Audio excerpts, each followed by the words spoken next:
Let's get started. Any age, eta, what? African people, which one we did? Wake up, risen, the world they leave us go. Hey, African people, say that which one we do? Wake up, risen. Anyways, let's not waste too much time tonight because I don't necessarily have that time as much myself. But let's get straight to the point.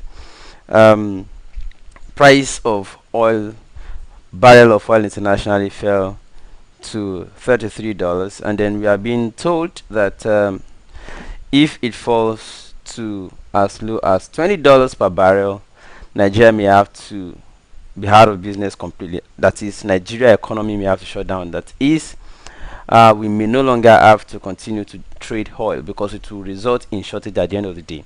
Too many questions are rising already. One of them is that ever since Nigeria had the economy booming, the oil economy booming, what were we doing with all the money? Why didn't we diversify? Even if we wanted to remain a monolithic economy, how come Nigeria at least did not start refining its own oil in time? What year was oil discovered in Nigeria? I leave that research for you because I'm aware what year it was. And this is 2020, a serious country. Even if you want to remain monolithic, at least do that one thing or one single thing very well. Like I reminded you the last time, as far back as I was 6, 7 year old, I'd been hearing about Nigeria, the reason Nigeria should diversify its economy. 2020 here we are still talking about we are supposed to have diversified our economy. Whose responsibility would that have been? Well, would it have fallen as a responsibility on the shoulder of the people in government? Should it have been the responsibility of the people outside of government? Should it have been that those of the civil society? Should it have been those of the religious cleric leaders and the rest of them? Or should it have been those of the whalers or the ailers? Ladies and gentlemen, we are all in this deep together. I don't want to say hey, deep shit, but you understand what I'm talking about. Well, another important factor is that if the price of fuel has fallen in the international markets, does that not also affect the price of fuel pump? I mean, the pump price of fuel at the filling station. Should it not also reduce? These are questions calling for answer. And I remember that even as bad and as terrible as former President Jonathan was, price was still reduced by at least about 10 liters. When we're told as growing up, we're told that there are some things, there are some riddles and jokes we always crack and we say, what goes up that does not come down, because it is believed that according to the law of gravity, everything that goes up must surely come down. But that there are a few things that can go up. Exceptions occur in every principle of law. For instance, they will say, oh, your age can go up and will never come down. Or some will say vapor. When you're cooking something and then the smoke goes up, you don't expect it to return. Although, later day scientists began to tell us that no, vapor don't just vanish in the air. They go and settle in some, greenhouse layer of ozone, whatever, and then subsequently we begin to experience climate change and the rest of them. Ladies and gentlemen, I'm going to open the lines for maybe 2, 3 people to call before we close the show tonight. It's going to be Skype. Let me see what is possible from here. Let's do Skype. You can find Objective Media on Skype. If you're on Skype, you can do Objective Media. Just do Skype call. Let it be video call so that people can see your face. If you have any contribution, if you have any opinion to give or anything you want to see about this. I am particularly disturbed that we are at this stage at this time. Um, so if you have anything to say or anything to contribute, please do join. Do Skype. Let me see if I can also, in case you cannot find Objective Media quickly, another thing you might want to do is to scan the barcode. Let me see if I can put the barcode on your screen. You can scan it or search for Objective Media. Objective is the name as you see on your screen. Search for it and let us do this together. Let me see if I can get the barcode to come on the screen. Just a short. Um, okay, I think I find something like it. Oh, 1 second. I'm having trouble. Or you can search for my number 0817074744. Those of you that have the number, you can use it to search for me on Skype. Let's see if we can do something together here. Although I know that I'm having trouble with the network already. Yeah, they began to bug me already again. Got to share one. They don't like the truth, you know. Um. Okay. Let me see how I can get this on your screen. 1 second, please.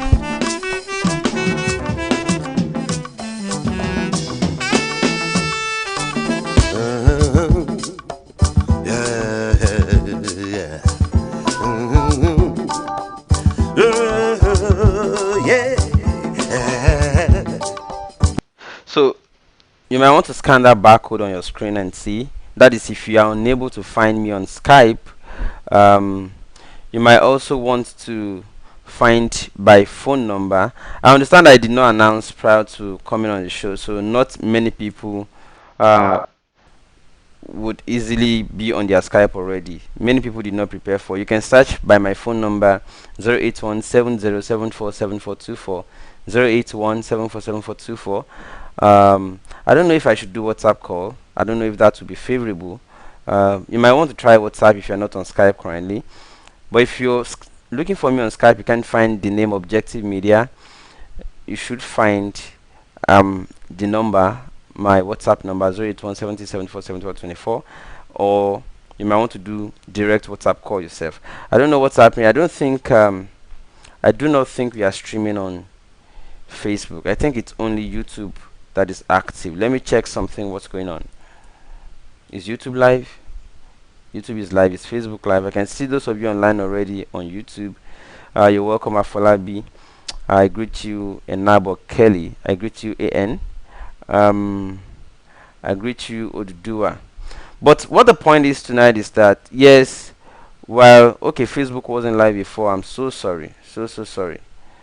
So sorry. I forgot to toggle Facebook on. Little wonder the thing was looking like we're not, we're almost not doing anything. Okay, somebody is trying to call. Kindly try to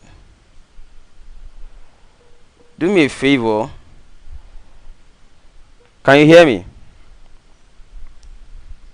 Voice or sound back in the studio. If you're calling, please try to ensure that you, yes, please do ensure that you turn off the volume of your live stream so that I will not be hearing myself back in the studio. Yes, I just toggled Facebook on, so let's see if we can have Facebook. Somebody was trying to call via WhatsApp. um let's see where else is there.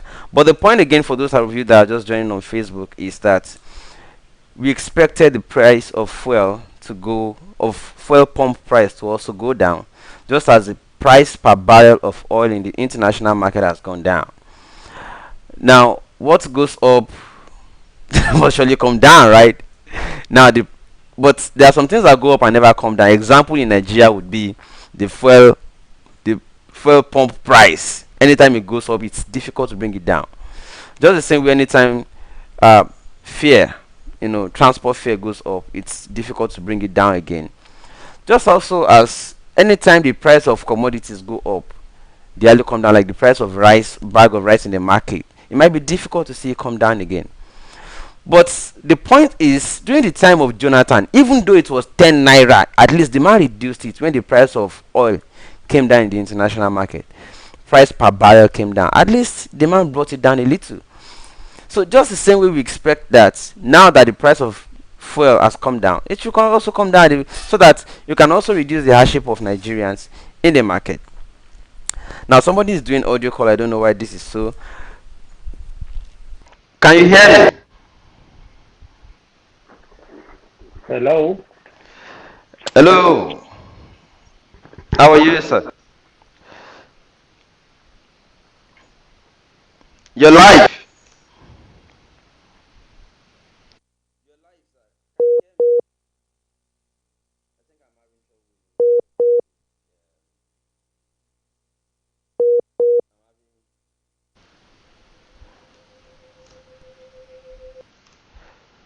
I'm so sorry, we might have to suspend the call. But if you're on Skype, I think Skype is easier.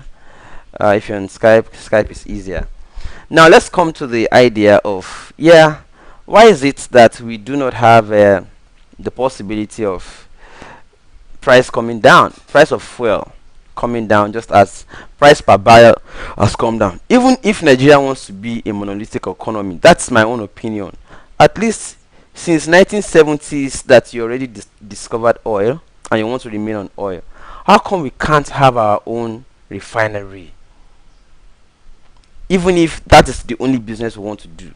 Now, what is the costs per barrel that we generate each barrel of crude oil in Nigeria that we export to go and refine and bring back? What is the price? Number two, if the price we are selling is already at the cost of getting, or taking the crude, what is the business sense in still depending on oil? How about you just continue to scoop it free for your citizens so everybody can have free oil? It is their natural resource after all. But hey, they are still going to pass the austerity measure back to Nigerians because they can't stop buying their own 2020, 2021, 2022 latest cars and shipping it from abroad. Because the kind of leaders Nigerians have are pests. There are people who don't want to sacrifice anything.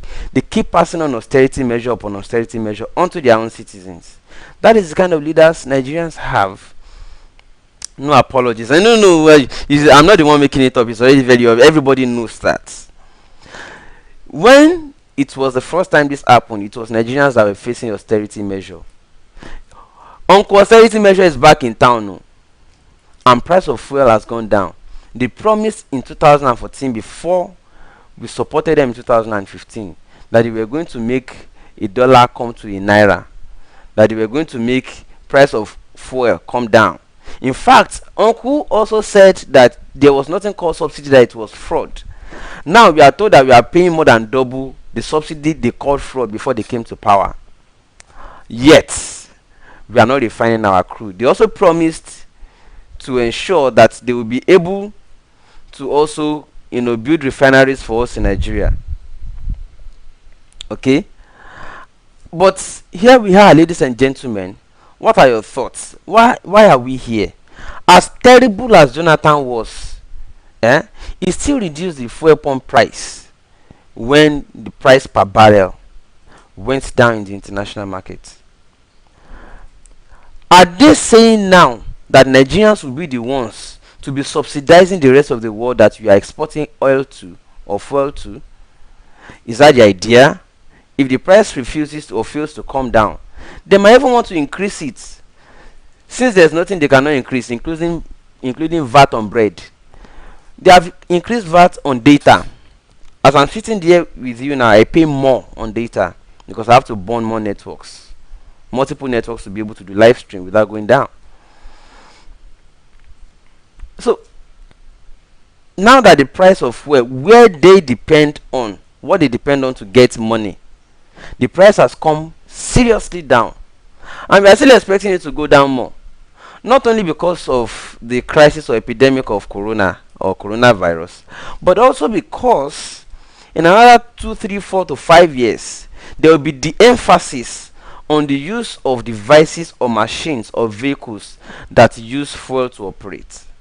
What this means, in addition, is that we are in a deep shit, very big trouble, serious one.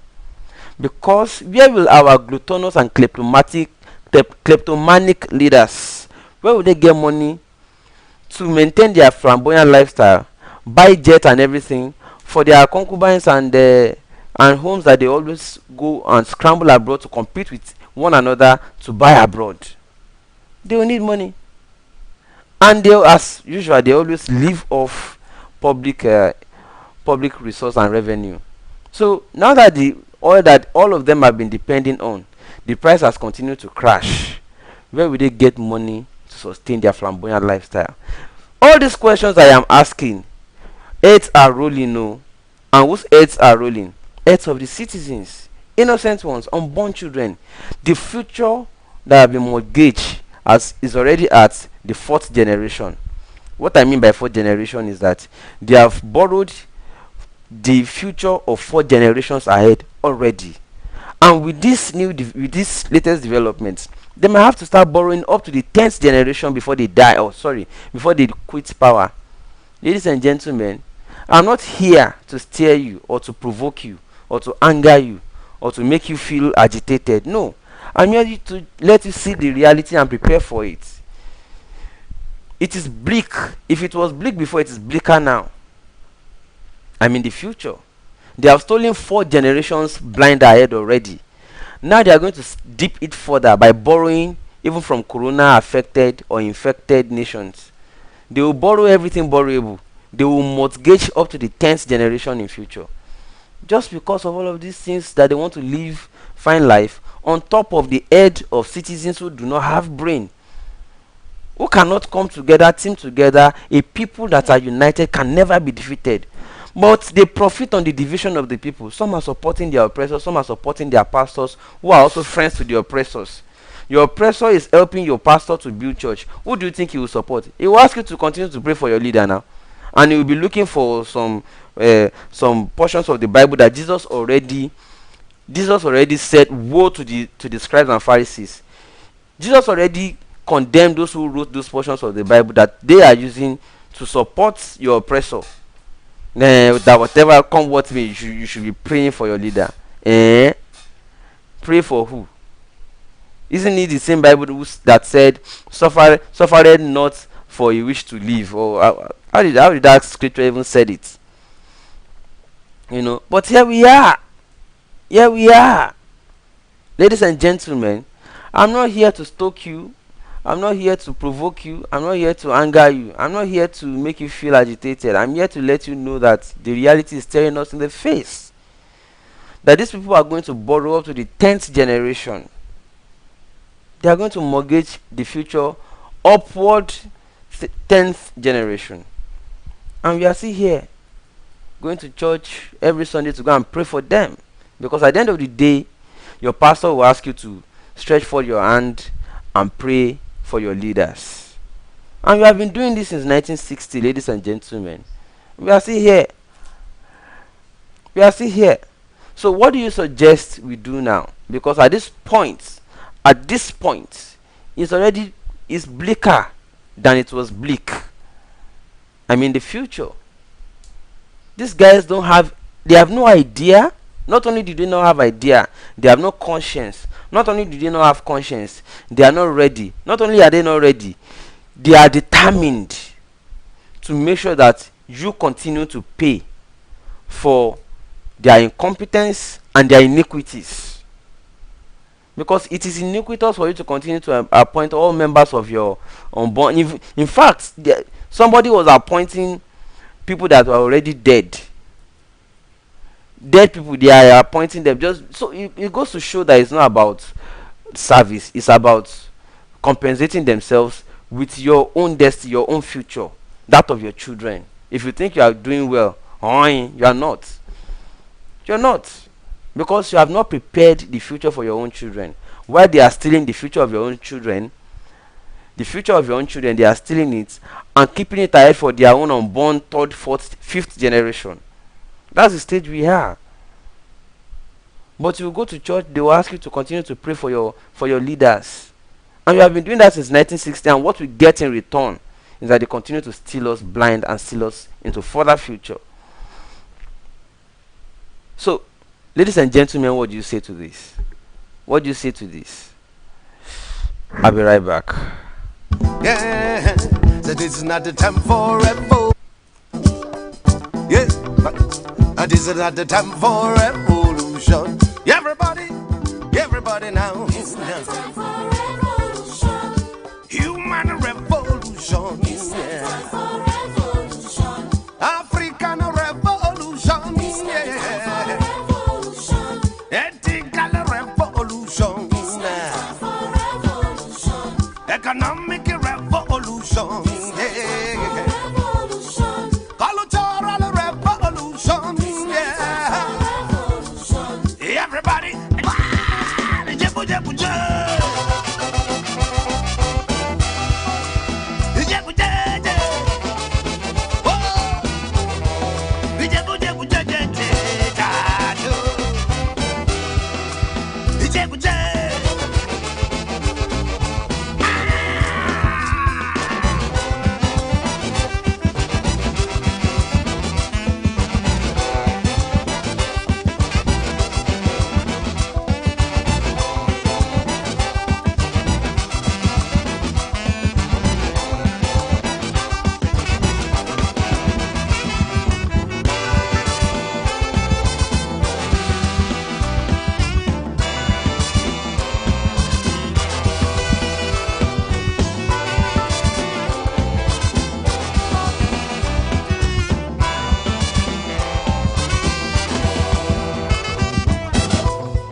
So who will bail the cat, ladies and gentlemen?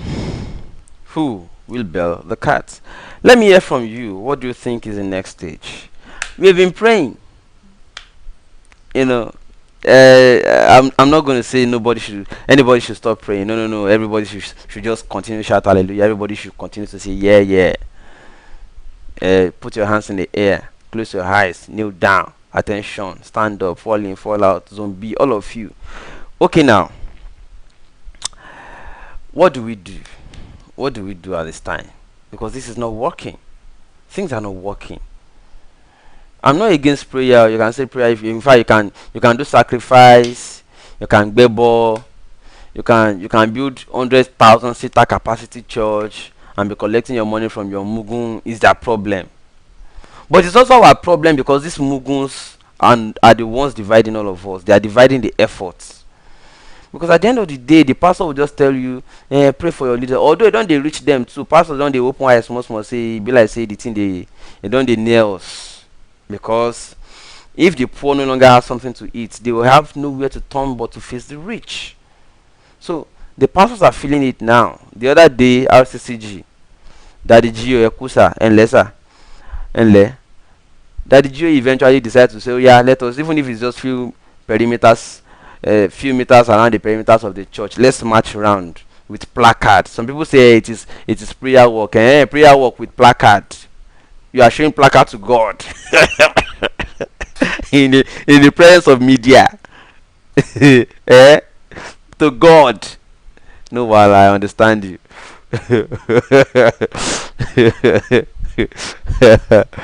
All right.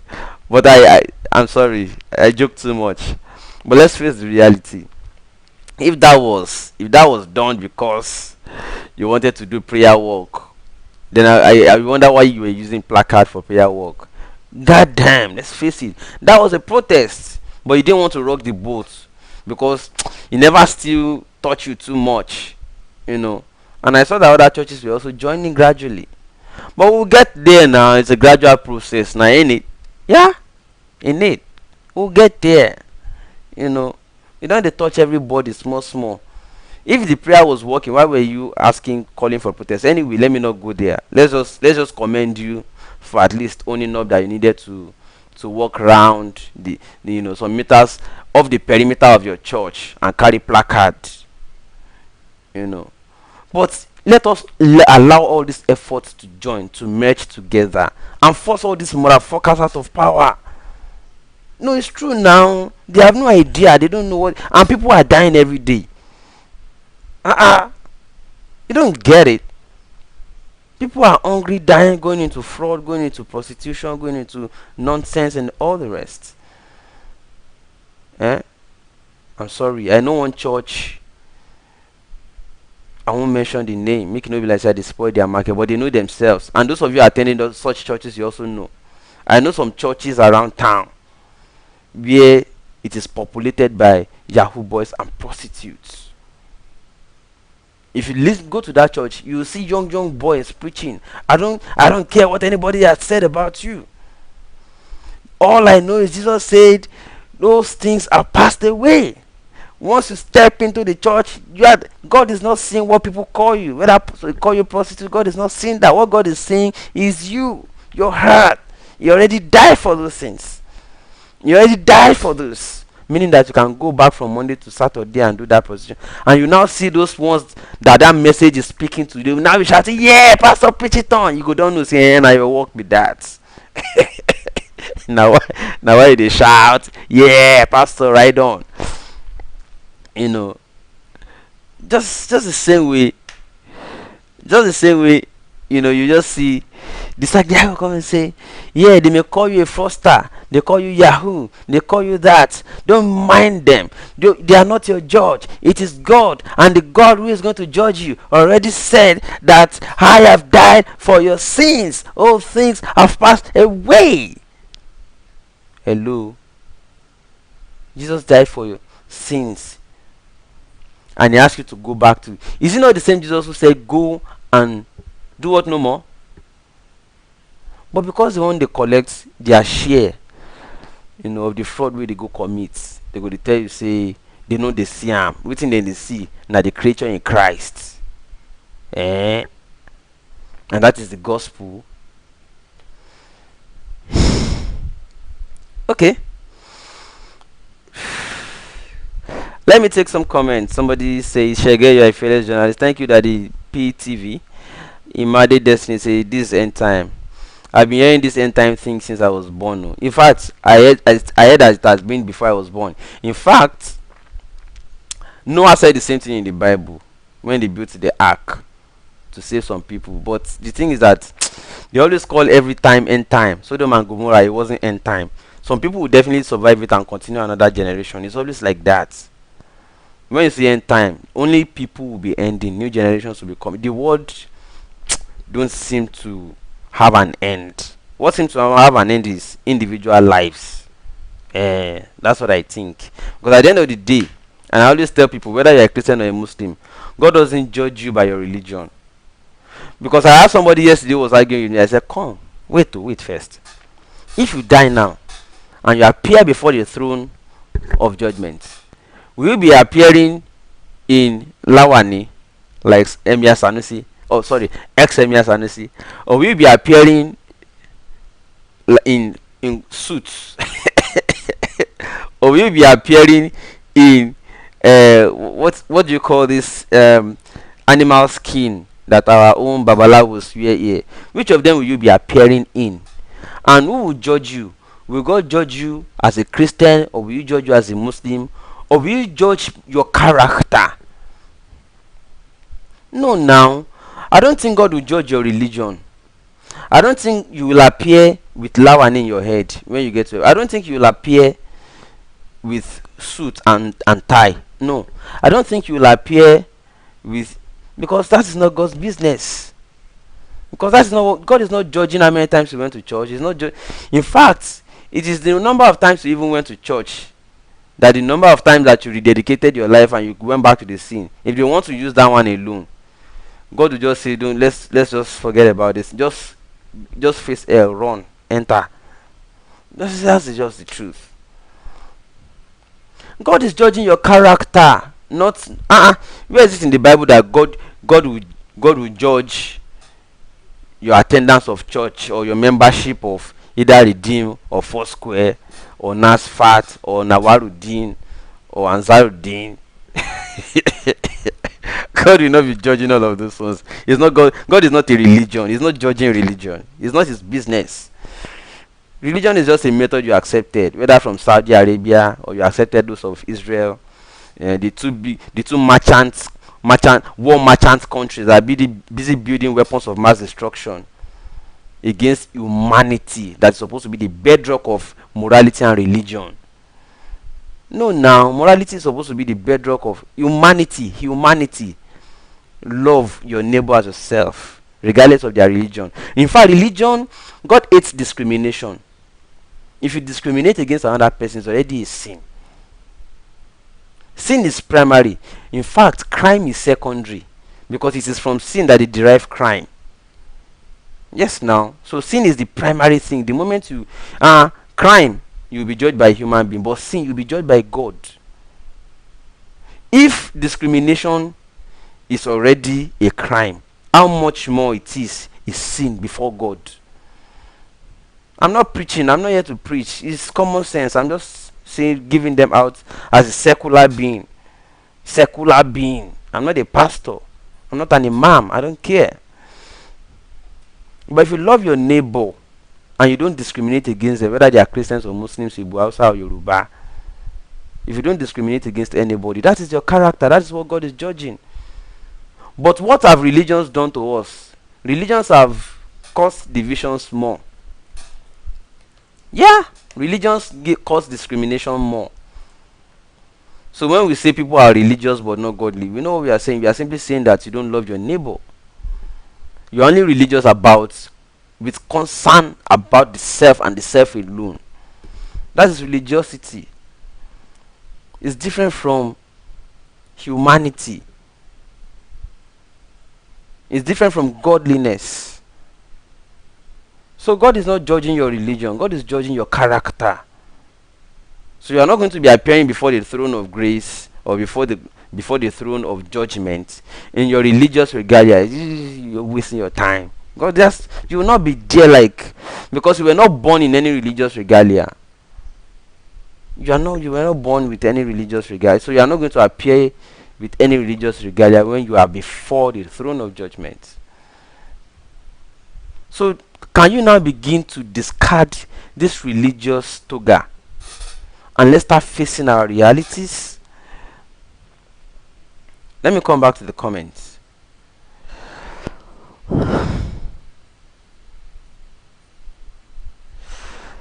Israel Williams say, I have a question for you. Should we be open in one Nigeria? We should call for a referendum just like Ethiopia, referendum, and UK and EU. Well, the reality remains that if you want to solve something, you have to look at the beginning of it. If you have to solve the problem of Nigeria, you have to look at the beginning of it. If you have been trying placebo and palliatives and they're not giving you results, that means you have only been treating symptoms. Isn't therefore time? This is 2020 since 1960. How many years? Isn't it therefore time that we begin to trace the origin and fundamentally solve the problem, treat it after all, altogether? I'm not saying Nigeria should divide. I'm not saying it should divide, but I'm saying, can we address the basis of this union at least, even if it is going to be? If somebody is betrothed to me, a woman is betrothed to a man, for instance, the two of them did not consent or did not have agreement, but they just woke up and realized that isn't it therefore important or necessary that the two of them begin to talk about, okay, what is your mission in life? What are your strengths? How can I be part of your life in order to be able to solve your weaknesses? And then you, at least the two of you, since you are going to start copulating, is it not important that you talk? So that one person will not be thinking that since they betrothed you to me, I am superior to you. Because that is the basis of problem. And now one person will be looking as if the other is at their own mercy. Whereas they are supposed to be equal. You have equal rights and responsibilities. That's what I feel. So we may have to go back to the basics and solve this problem once and for all. Yeah, that's my thoughts. Let me go to the next. Good evening, Nadia Koadewali. Israel Williams say, please, I want to ask a question. I think I answered this already. Israel repeated that question, but I hope I answered you correctly. I don't want to bug you or waste time because I'm already running out of resources here in the studio. I rely on battery and the whatnot. So, but if you're watching later, I think I'm stuck. The comments are supposed to continue to roll, but yeah, I understand that we're having network issue bringing in the comments now, but that's fine. If you're watching on a playback or you're watching later, you're not able to join the live stream, let us know what you feel.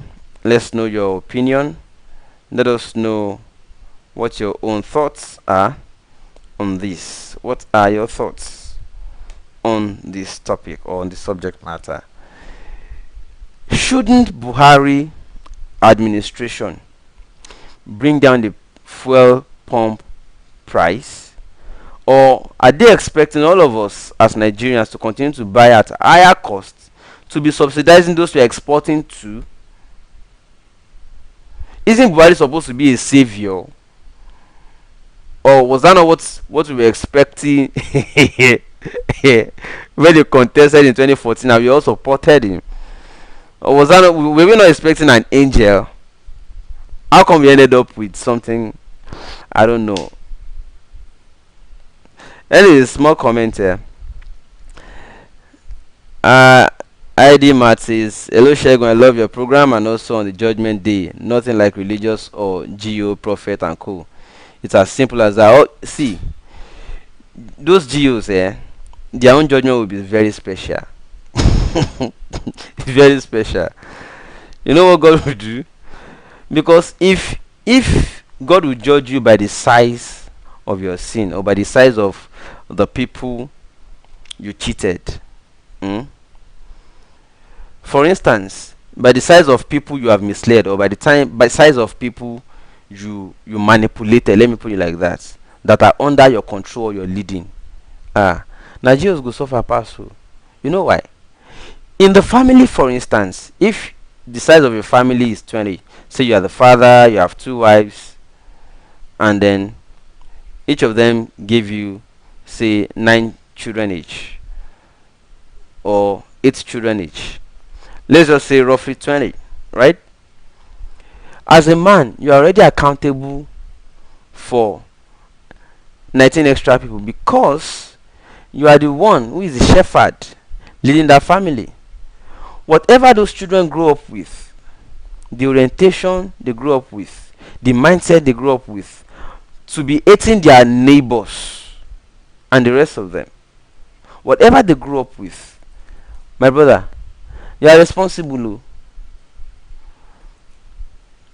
The same thing if you are a pastor and you are misleading your congregants. That is, if you are leading a church of about 12 million congregants internationally, for instance, you know what I'm talking about. If you are a GU, if you are watching this, or if you are close to a GU that you are watching this, tell them that their punishment is the size of their congregation. I'm not God. I'm also going to be facing my own judgment. But mine, since I'm talking the truth the way it is, at least I know where they go. But GO, they lie because we won't collect offering, buy private jets.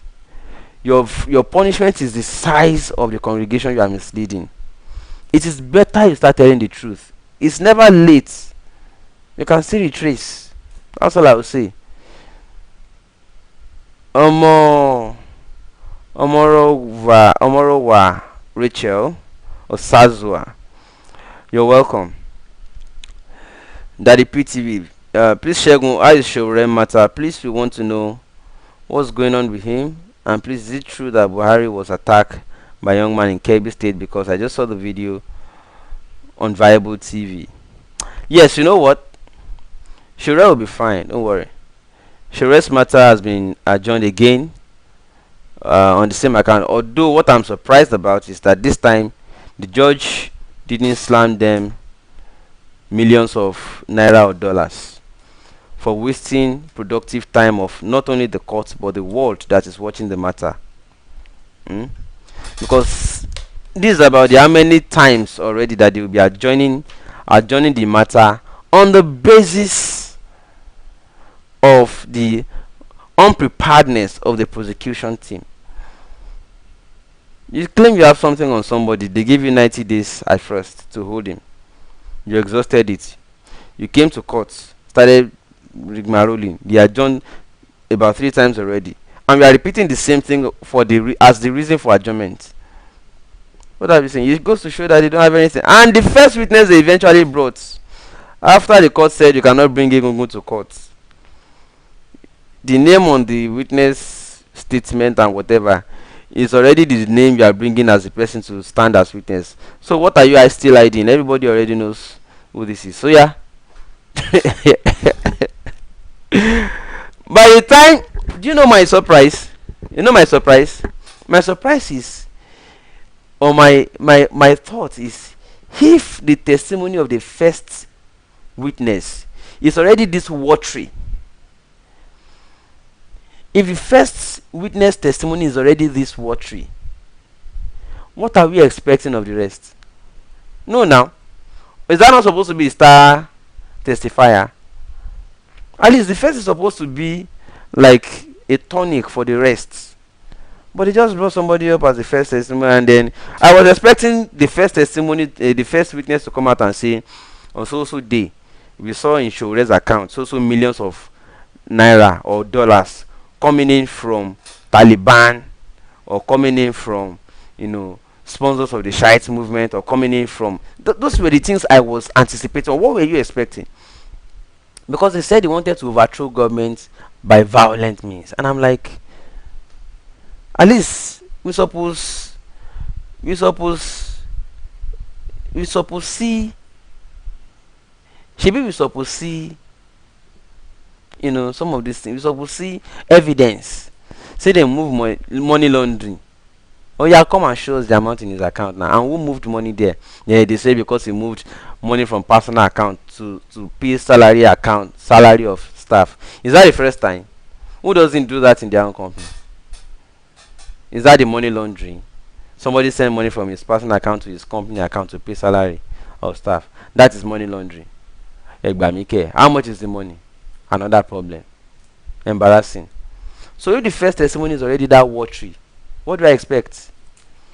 Anyways, that repeat TV. If I miss anything, please repeat it. If I come on, I greet you. Um, I'm doing well. I'm doing fine. Thank you. David say all these things you said is true.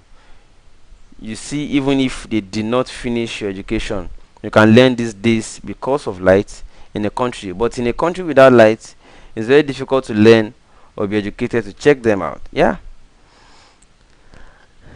If yes, the rest is nonsense because if the first one is like that, what do I expect? Why should I bother myself about the rest?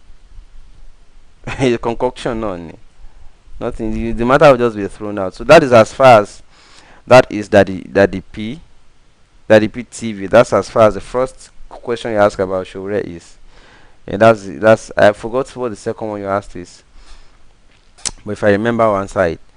But I think I already mentioned it before. I already answered it partly. Um, they don't have any evidence against Shore. I forget them. Ladies and gentlemen, yeah, my battery is warning. There's no electricity. I'm improvising light and everything here. So I'm gonna have to probably just go now. Alright. So that's it, ladies and gentlemen. I'm gonna see you when I see you tomorrow. Hopefully I should be able to resolve internet issues with Skype and WhatsApp video call and all the rest. I'll see you guys tomorrow again. Let me leave you with Dede Mabiaku, and I say bye for now. Wake up, risen. The world the livers go. Hey, African people. Say that which one we do? Wake up, risen. Huh?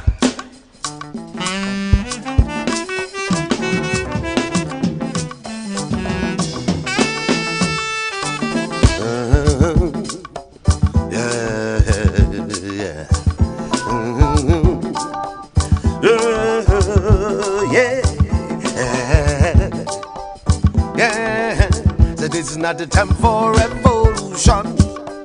Yeah, this is not the time for revolution. Everybody now. It's not the time for revolution. Human revolution. It's not the time for revolution. African revolution. It's not the time for revolution. Ethical revolution. It's not the time for revolution. Economic revolution. Cultural revolution, yeah.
Now let's get down into another underground spiritual game.